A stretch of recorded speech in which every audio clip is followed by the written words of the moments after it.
Et c'est l'heure du journal de l'économie avec Myriam Bounafa. Rebonjour Myriam. Bonjour Pauline. Alors il y a près de 2 heures, Microsoft a lancé son nouveau système d'exploitation et Surface, sa nouvelle tablette.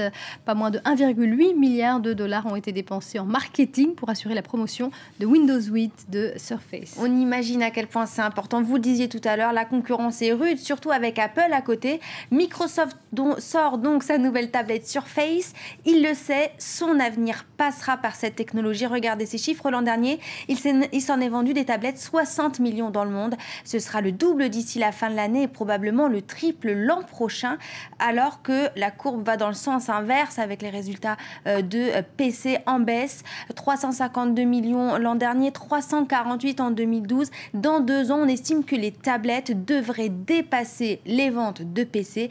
Microsoft n'a donc plus le choix. Il est condamné au succès. Explication.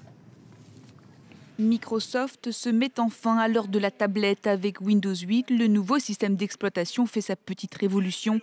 Il passe d'une interface exclusivement faite pour ordinateur à un système aussi adaptable au support mobile. Nos développeurs travaillent vite et bien pour mettre à la disposition ce nouveau logiciel aux centaines de milliers de personnes qui vont l'acheter dans les prochains mois. Et une application unique va permettre de s'adapter aux tablettes, aux PC de bureau et aux PC portables. On appelle ça la stratégie d'écosystème. En clair, un ensemble de produits comme Bing, la Xbox ou Skype qui peuvent être intégrés sur tous les supports Microsoft. Objectif, venir concurrencer Apple ou Google sur leur terrain de jeu favori, les appareils mobiles. iOS équipe les iPads et les iPhones et Android est développé par le géant de l'Internet Google. Car depuis sa première version dans les années 90, Microsoft s'est fait distancer et il tente de revenir dans la course avec Windows 8. Les changements sont radicaux au risque de désarçonner ses utilisateurs traditionnels. Le logiciel en lui-même a l'air facile à utiliser. Mais j'ai fait quelques tests et il ne me semble pas vraiment adapté. Microsoft lance simultanément sa première tablette informatique appelée Surface. Elle vise à rivaliser avec l'iPad d'Apple en palliant ses manques, les ports USB ou les emplacements pour les cartes mémoire.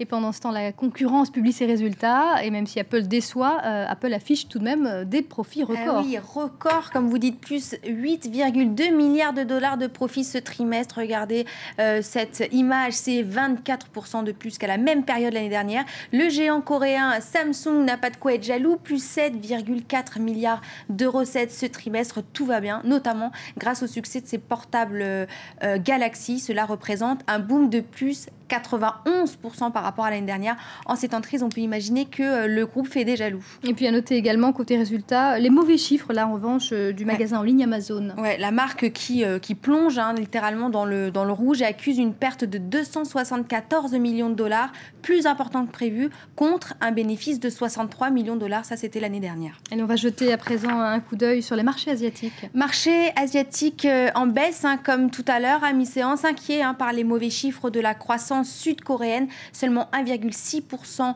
ce trimestre, le plus fort ralentissement en 3 ans. Vous le voyez, le Nikkei est à moins 1,30%, continue de baisser, ainsi que le Kospi, moins 1,59% des marchés qui sont aussi inquiets par la publication aujourd'hui des chiffres de la croissance américaine. Pourtant, de son côté, Wall Street a clôturé avec des indices qui étaient plutôt à l'équilibre grâce à des indicateurs macroéconomiques meilleurs que prévu aux États-Unis, avec notamment un chômage plutôt en baisse et le bon de commande de biens durables qui a fait un bond de 9,9% en septembre. Le scandale du Libor qui s'étend à la Société Générale. Et oui, alors le Libor, pour rappel tout de même, c'est ce taux de référence auquel se prêtent les banques. En juin dernier, on apprend que plusieurs banques auraient manipulé ces taux. Et la première de toutes, c'est bien sûr la Barclays. Cette liste, ces listes de banques qui sont impliquées, s'est allongée de 9 nouveaux noms. Et pour la première fois, une banque française est citée, c'est la Société Générale. On retrouve également dans cet allongement de liste le Crédit Suisse, l'américaine Bank of America, la britannique Lloyd et encore la Royal Bank of Canada. Toutes ont été assignées à comparaître en août et en septembre.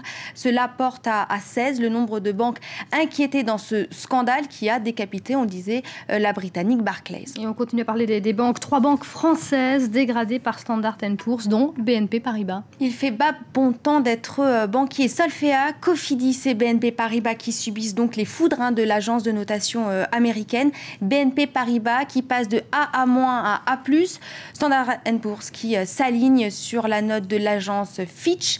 La note court terme de la banque a également été abaissée de A1+ à A1. Saltant, on le disait, pour les institutions françaises, puisque déjà dans la journée d'hier, Standard & Poor's a passé 9 banques de l'Hexagone de perspective stable à perspective négative.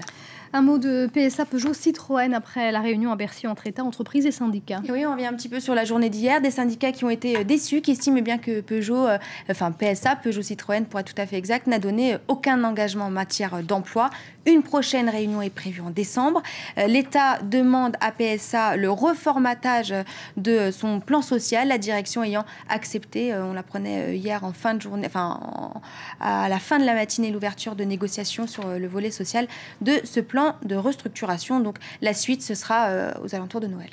Allez, on passe à toute autre chose. On va parler du continent africain et l'Afrique qui peut se nourrir seule. C'est en tous les cas ce qu'affirme ce nouveau rapport de la Banque mondiale.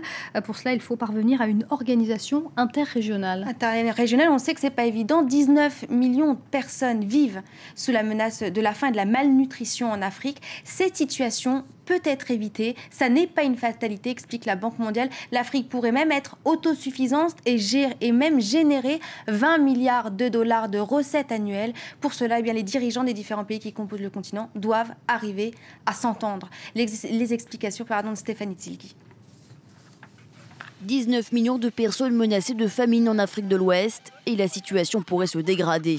L'Afrique compte aujourd'hui 1 milliard d'habitants et d'ici 8 ans, la demande alimentaire aura doublé. Problème, seuls 5% des céréales importées par les pays africains proviennent des agriculteurs du continent. Chaque année, le continent dépense près de 20 milliards de dollars pour importer les céréales, blé, riz et autres aliments de base.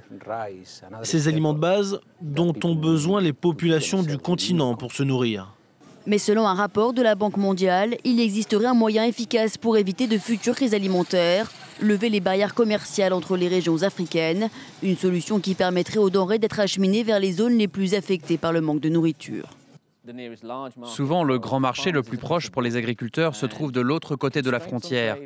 Et les contraintes commerciales, les règlements empêchent réellement les agriculteurs d'exporter leurs produits et ne les incitent pas à investir dans les semences, les fertilisants pour accroître leur récolte et leur productivité. Autre solution pour pallier la pénurie alimentaire, cultiver au mieux les vastes étendues de terres fertiles. Aujourd'hui, environ 400 millions d'hectares sont laissés à l'abandon. Les terres cultivées ont-elles des rendements très inférieurs aux autres exploitations dans le monde? Autre frein au développement du commerce, le coût élevé des transports. Selon la Banque mondiale, il pourrait être réduit de moitié en 10 ans, notamment en renouvelant le matériel et en luttant contre la corruption aux frontières. De lourds chantiers doivent donc être mis en œuvre. Pour y parvenir, l'Afrique devrait recevoir l'appui d'autres pays grâce aux prêts de la Banque mondiale. Ces derniers ont atteint plus d'1 milliard de dollars l'année dernière. Et on va terminer avec des images qui viennent de Hong Kong et une fois n'est pas coutume, dans le journal de l'économie, des images qui font sourire. Qui font sourire des banquiers en plus avec tout ce qu'on a dit ce matin. Regardez ça, quand les banquiers enfilent des gants de boxe, c'est pour la bonne cause. Ils travaillent tous pour des banques hongkongaises. Ils sont 12 et viennent du monde entier.